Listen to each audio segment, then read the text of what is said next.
What is up, fellow General Hospital viewers? I'm still trying to keep up with my GH reviews, even though I don't have a ton of time this morning to record this video, so it might be kind of short and sweet. So please, just deal with me today, as I don't have time to edit either, so I might just stumble over words or forget who I'm talking about. But anyway, let's get into the episode. I did not like yesterday's episode.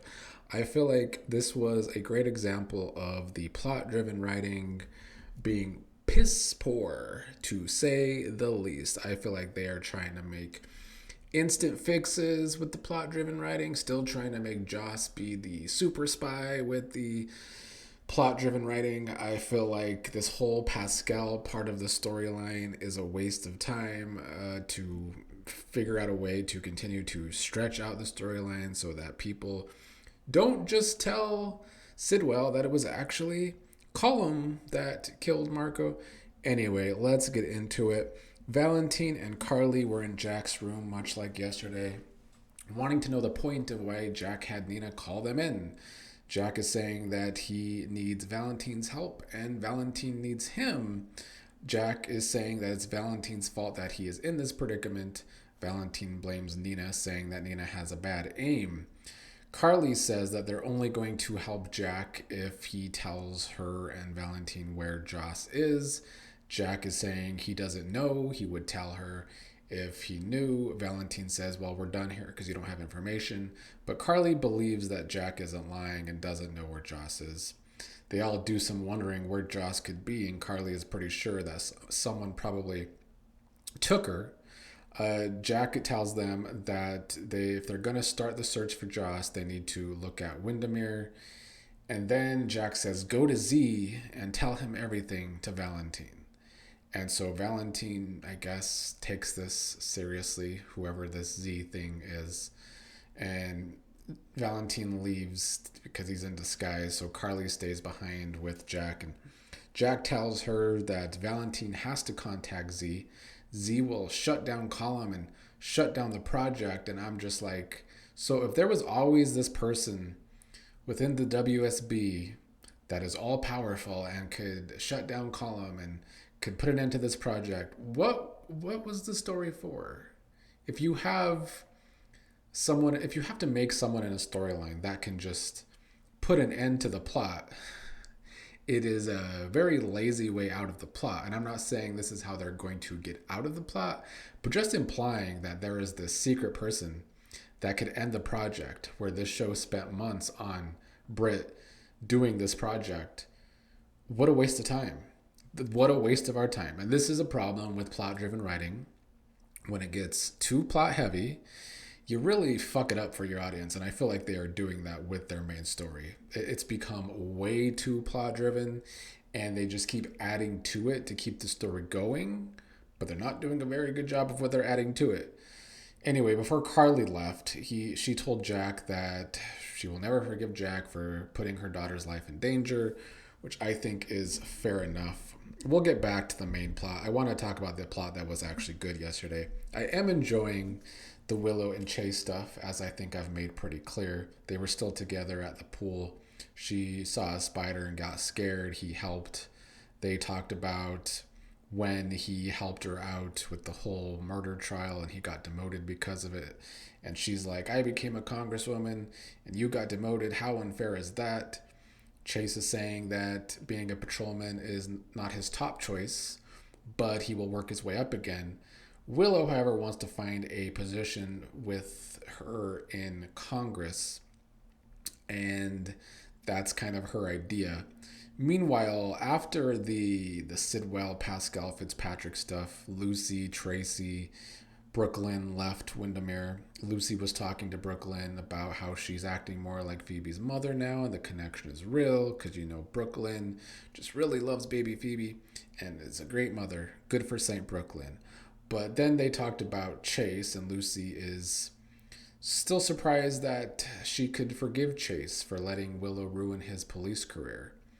And Brooklyn is saying all of that mess is behind them.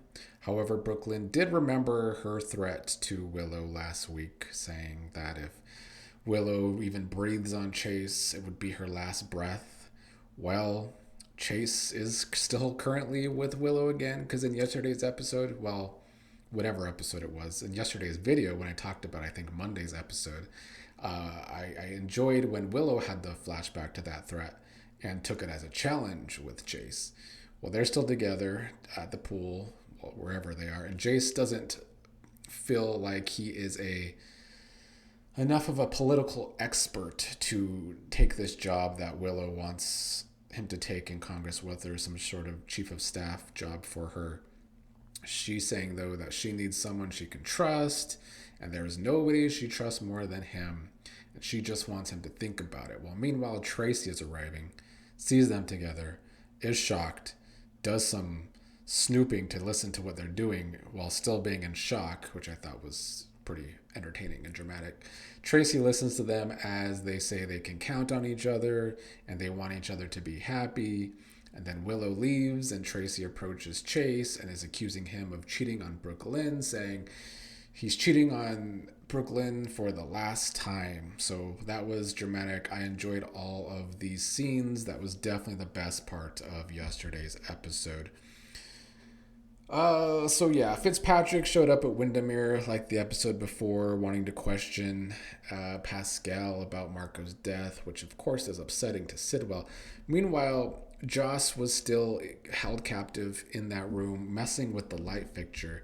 And I guess when she messed with the light fixture, it shut off the power to the whole place of Windermere. And then when the lights went out, Pascal disappeared with the quickness. He like a vampire. I don't know how he got out there so quick, but he did. So that's when Sidwell kicked Tracy and them out, and he wanted he and Fitzpatrick to search for Pascal. Sidwell is of course very suspicious and feels like Pascal seems guilty since he ran off when he was about to be questioned about Marco. I still wish that Sidwell could get a clue and actually think a little more about who would have really killed Lucas. I don't know. I mean, killed Marco. I don't know why he's stuck on Lucas or Pascal and it had to be a lover thing. Like Sidwell, this super villain who I guess only thinks he only has one enemy in Sonny. He's not thinking that maybe something else to do with all of my shady dealings got Marco killed. That's not what he's thinking about.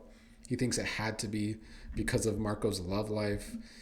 That's another plot-driven thing that I don't love. And then Joss, being the super WSB agent that she is, managed to get the door open and get out of the room. She made her way upstairs into Windermere, only to be met with Sidwell and a gun.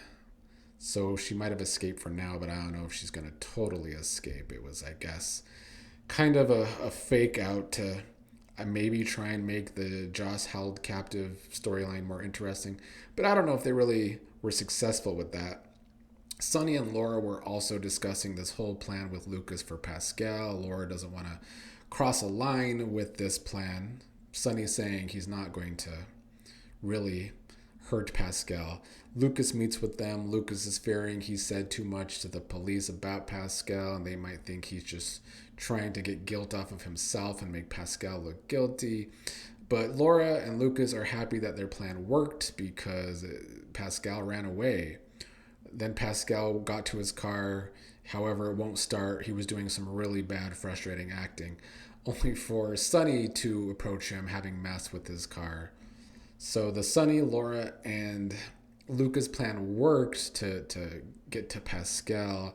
I'm still pretty unclear what exactly this does for them. The more important information is that Lucas told them that Cullum killed Sidwell. Why Sonny doesn't have a plan about that beats me. And then the only other thing on this episode was Christina talking to Michael about going to med school. Michael happy for her. Really, all this did for me was show me that they dropped the damn brother and sister in a love triangle with Jacinda, which would have been more exciting than anything I've seen over the past few months of watching the show again, where Christina is concerned. But they decided to write her ass off and drop that storyline. So yeah, it was kind of a rough episode yesterday. Very much plot heavy and certainly not in a good way.